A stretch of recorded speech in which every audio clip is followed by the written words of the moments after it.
ఆదికాండం 11:4 చదవండి. ఆదికాండము 11వ అధ్యాయము 4వ వచనం.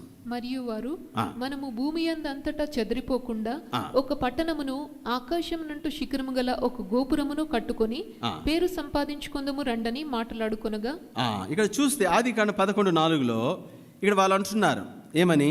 మనిషి ప్లాన్ మనము భూమి అంతటా చెదిరిపోకుండానట్లు.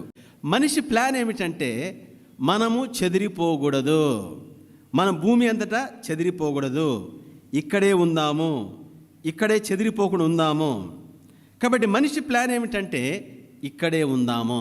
ఆదికాండం 11:4. సరే, దేవుని ప్లాన్ చూడండి, దేవుడు ఏ విధంగా పనిచేస్తాడు. ఆదికాండం 12వ అధ్యాయము 1వ వచనం. ఆదికాండం 12:1. యెహోవా నీవు లేచి నీ దేశం నుండి నీ బంధువుల యొద్ద నుండి నీ తండ్రి ఇంటి నుండి బయలుదేరి నీవు లేచి బయలుదేరి నేను నీకు చూపించు దేశంనకు వెళ్ళుము. నీవు లేచి బయలుదేరి అంటే ఉండే చోటు నుండి కదులు అంటున్నాడు. ఉండే చోటు నుండి కదులు. 11లో నేను ఇక్కడే ఉంటాను, మనము భూమి అందంతటా చెదిరిపోకుండా, మనం స్కాటిల్ అవ్వకుండా మనం ఇక్కడే ఉండాలి మనిషి అనుకుంటున్నాడు.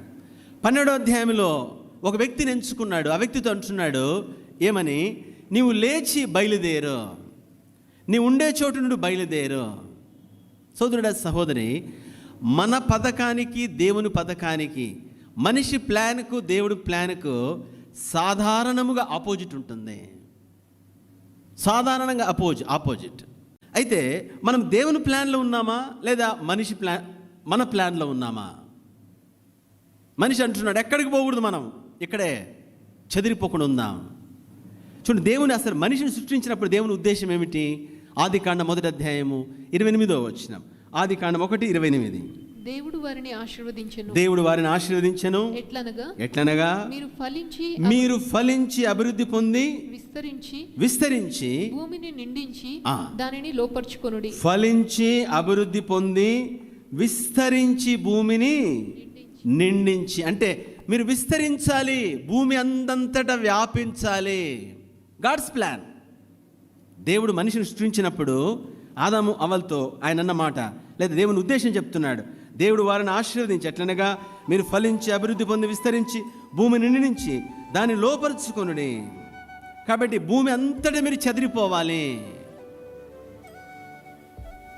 మనిషి ప్లాన్ వేశాడు ఏమిటంటే మనం ఎక్కడికి వెళ్ళకూడదు, ఇక్కడే ఉందాము. ఆపోజిట్. మన లైఫ్ మన ప్లాన్లో ఉందా, మన లైఫ్ దేవుని ప్లాన్లో ఉందా? ఇదే జీవితకాలం చూసుకోవాల్సిన అంశం.